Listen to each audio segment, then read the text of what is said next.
Vllaznia në basketbol për meshkuj po luan ndeshjet e fazës finale play-off të vlefshme për titull kampion, pasi eliminoi në çerek finalet e utën me 2 fitore radhazi. Kuqe blu të drejtuar nga tekniku Eni Llazani ka nisur përballjet për turin gjysmëfinal, duke u përballur me Tiranën. Sfida e parë e klasikës së basketit për meshkujt u luajt në kryeqytet, ku Tirana doli fituese me rezultatin 87-84, ndërkohë që sfida e dytë do të luhet pasditën e së mërkurës në pallatin e sportit Qazim Dervishi të Shkodrës, duke nisur nga ora 18. Për ne ishte një ndeshje shumë e vështirë, pas parasysh edhe mungesat që kena pas gjatë javës, me dëmtimin e lojtarit të ri që morëm Murray dhe të lojtarit tjetër Parker, ishim në mungesë të pozicionit qendër në ekip. Gjithashtu edhe numri 0 organizatori kryesor i ekipit ishte ndeshja e parë pas një dëmtimi 2 mujor. Mendoj që bëmë mirë, nejkoj pak lodhja në fund, ku bëmë disa gabime në përfundimin e aksioneve,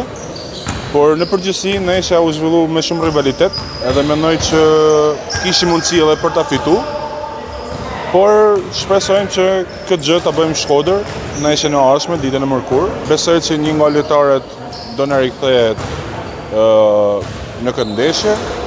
por nuk e kemi të sigurt, pasi ka një dëmtim që duhet ta shohim gjatë javës. Ne besojmë shumë që do të kthejmë rezultatin, do ta çojmë 1-1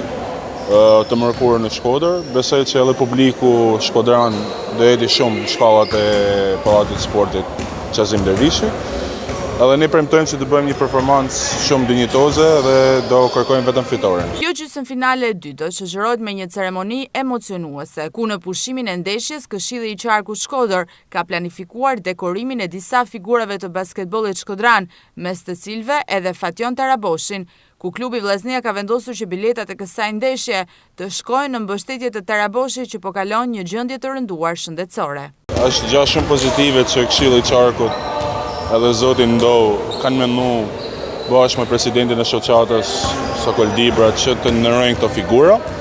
të cilat kanë shpallur Vllaznin kampion në vite, dhe besoj që do jetë një ceremoni e bukur dhe kuptim plot. Ditën e mërkurë nuk do jetë vetëm kjo ceremoni, por kam edhe njoftim për gjithë publikun shkodran që gjitha të ardhurat nga biletat e kësaj ndeshje do shkojnë në ndihmë të ish sportistit tonë dhe ish kampionit vllaznisht në basketbol, Fatjon Taraboshi, për t'ju gjendur pranë në këtë situatë vështirë, ku kërkon që gjithë jemi bashkë dhe të bëjmë më të mirën për të.